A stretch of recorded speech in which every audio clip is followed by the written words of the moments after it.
Hello everyone, welcome back to my YouTube channel.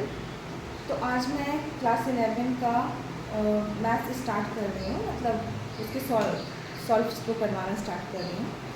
तो ये CBSE और भी जो क्लास 11 के बच्चे हैं जो अभी सपोज ट्यूशन्स नहीं ले पा रहे हैं या किसी वजह से उनके क्लासेस नहीं हो पाते हैं कंटिन्यू, तो उनके लिए बहुत बेनिफिट है। ओके, तो चलिए कम टू द पॉइंट, हम लोग स्टार्ट करते हैं।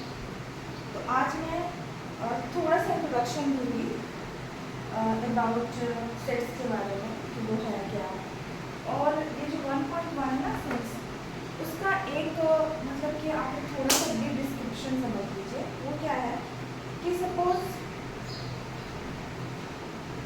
मानिए हर फ़ोन में देखिएगा सेटिंग्स होता है। क्या होते हैं? सेटिंग्स होता है।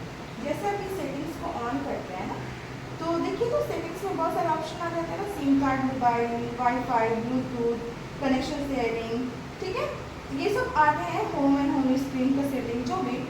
तो क्या होता है, कहने का मतलब ये है कि ये जो सेटिंग है ना, इसको सेट समझिए। ये जो सेटिंग है इसको सेट समझिए, और ये सेट के अंदर ये सब चैप्टर से समझ लीजिए। जैसे वाईफाई हो गया, सिम मोबाइल हो गया। तो सपोज मुझे ये वाईफाई पे क्लिक करना है, मतलब मैंने एक चैप्टर ले लिया इंट्रोडक्शन। अब इंट्रोडक्शन जैसे मैं करती हूँ तो क्या है, वाईफाई के अंदर भी बहुत सारा है ना, देखिए रिफ्रेशिंग, और आपको क्या करना है। या सपोज मुझे सिम एंड मोबाइल डेटा को क्लिक करना है, तो इसमें भी बहुत सारे ऑप्शंस आ जाते हैं ना, इसमें क्या सिम लगा हुआ है नहीं लगा हुआ है। तो कहने का वही मोटिव है कि ये सेट्स क्या है, हम लोग जैसे चैप्टर को पीसेस में डिवाइड कर दिए हैं कि अगर मैं इस चैप्टर में इंट्रोडक्शन में क्लिक कर रही हूँ तो मुझे इसका इंट्रोडक्शन पता चलेगा, और भी आगे बहुत सारे चैप्टर आएंगे तो उनमें भी हम लोग पढ़ेंगे। तो क्या है, एक कलेक्टिवली उसको अलग अलग करके बांटा गया है। तो ठीक है, फिर आइए हम लोग इसका इंट्रोडक्शन को समझते हैं। ओके, तो ना अब इंट्रोडक्शन देखते हैं। इंट्रोडक्शन इसका क्या है, देखिए बोल रहा है अ well defined collection of object is called a set.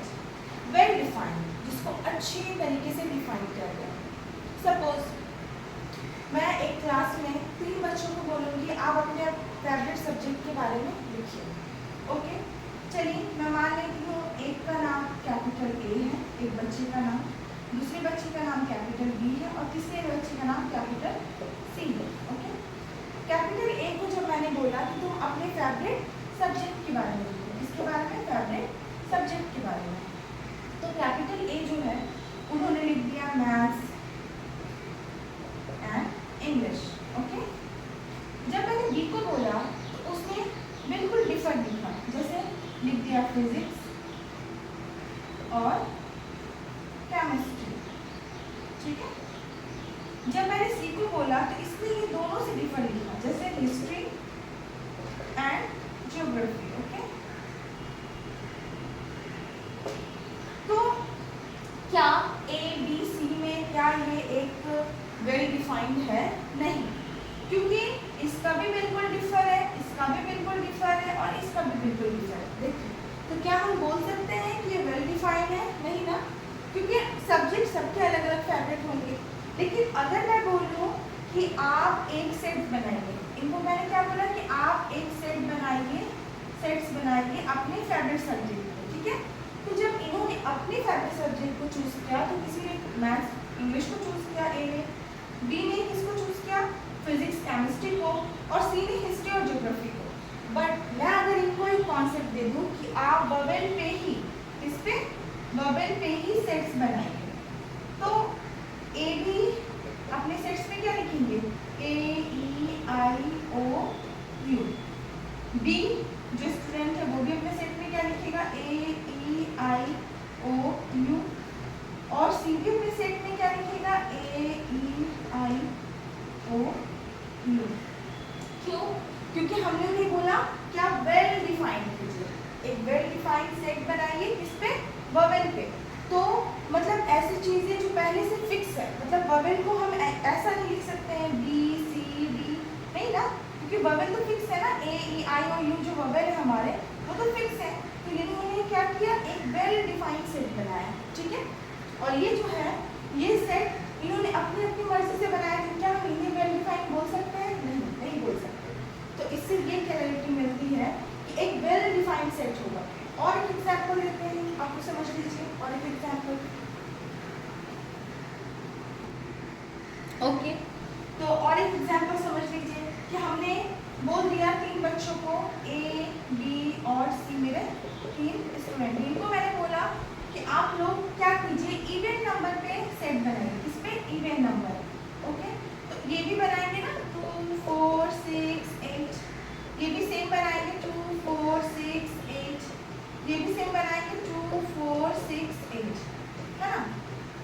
अब अगर इन्हें मैं बोल दूँ कि नहीं ये आप है ना, क्या कीजिए कि नेशनल नंबर पे बनाइए, तो जाहिर सी बात है 1, 2, 3 ऐसे करके वो लोग बनाएंगे।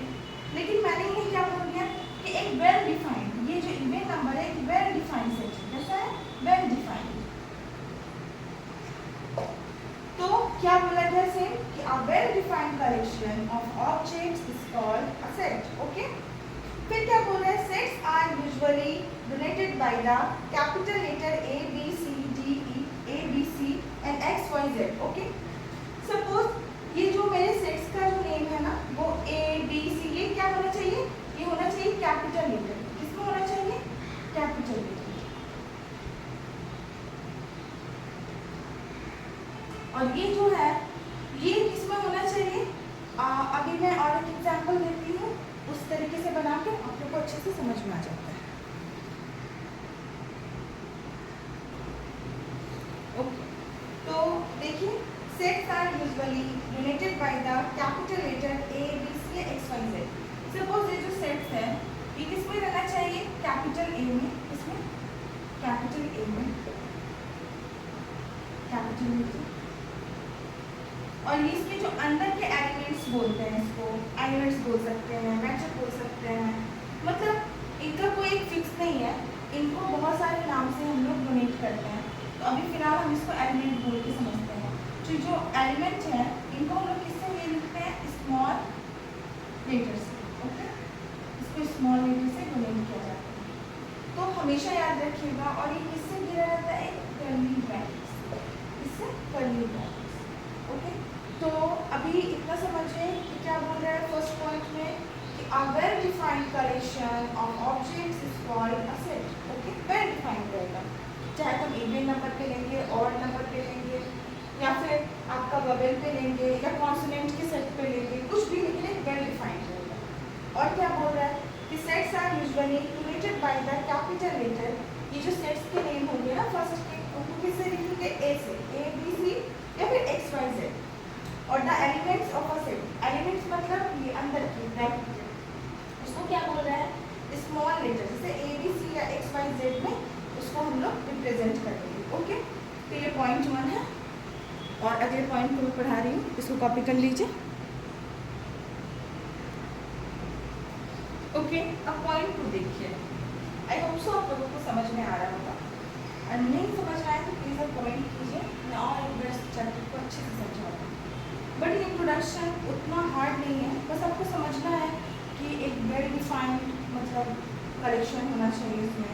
और सेकेंड पॉइंट और फर्स्ट पॉइंट में क्या था कि वेल डिफाइंड कलेक्शन होना चाहिए, और साथ में जो सेट को हम लोग रिप्रेजेंट करते हैं वो कैपिटल लेटर होना चाहिए, और सेट के अंदर के एलिमेंट्स को हम लोग जो रिप्रेजेंट करते हैं वो ऑलवेज स्मॉल लेटर में होना चाहिए। ओके, देन नेक्स्ट इसका पॉइंट 2 क्या बोल रहा है? तो if is an elements of a set, एक सेट है A, capital A, then we say that A belongs to, हम ऐसे बोल सकते हैं ना, A belongs to capital A, small a belongs to capital A। इसका मतलब when the word belongs to denoted by the Greek symbol, ये जो Greek symbol है इसको क्या बोलते हैं? belongs to को एप्सिलॉन, क्या बोलते हैं? एप्सिलॉन। ओके, तो एग्जाम्पल समझते हैं। सपोज मान लीजिए कि मैंने क्या किया, मैंने कैपिटल A लिया और इवन मान लिया मैंने कि कैपिटल होना चाहिए, तो मैंने इवन नंबर लिया। इवन नंबर मैंने 2, 4, 6,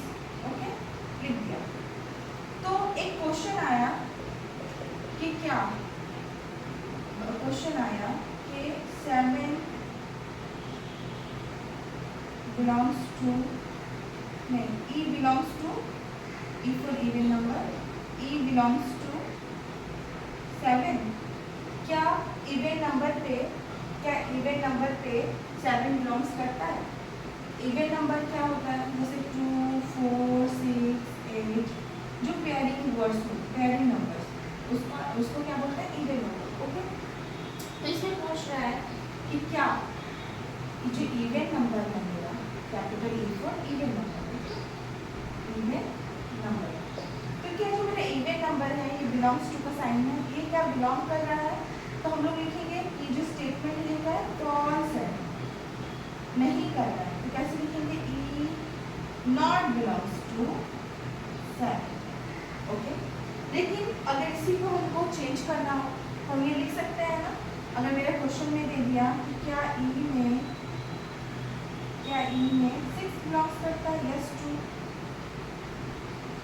इवन नंबर पे 2, 6, यस है, यहाँ पे 6 बिलोंग कर रहा है, तो वही बोल रहा है कि then A belongs to A, मतलब सेट पे एलिमेंट्स A बिलोंग कर रहा है, the word belongs to denoted by the Greek symbol belongs to epsilon. Okay, अब नेक्स्ट समझते हैं 3। ये इंट्रोडक्शन का लास्ट है, पॉइंट 3 है, इसको थोड़ा अच्छे से समझिए, बस ये लास्ट है और इसी पे आपका चैप्टर इंट्रोडक्शन का स्टार्टिंग होता है, मतलब आगे के चैप्टर है। तो देखिए पहला point, this in notation form R belongs to set A, ठीक है, ये स्मॉल a belongs किस तरह से? ऐसे is written as, तो लोग लिख सकते हैं ना, एग्जाम्पल ले लेते हैं, एक मेरा सेट A है, ओके, उसके बाद क्या है, हम ऐसे लिख सकते हैं ना कि A belongs कैसे कर रहा है? A belongs कर रहा है इसमें A, C, D, E, कुछ भी, ठीक है, मैंने यहाँ पे B को छोड़ा, वो भी मैं नहीं करता हूँ, तो मैं ऐसे लिख सकती हूँ ना कि A belongs to, अब मैं ऐसे लिख सकती हूँ कि इससे बिलोंग्स कर रहा है, अगर ये ऐसे लिखा कि A belongs to small a, yes is true, ये जो स्टेटमेंट ये क्या है? ट्रू है, बट अब क्या बोल रहा है कि and B does not belongs to set A is written as a B, मतलब कि नॉट, ठीक है, B not belongs to A। Suppose हमें ये स्टेटमेंट दे दिया कि क्या सेट A में B बिलोंग्स कर रहा है, क्योंकि तो है क्या, तो हम क्या बोलेंगे?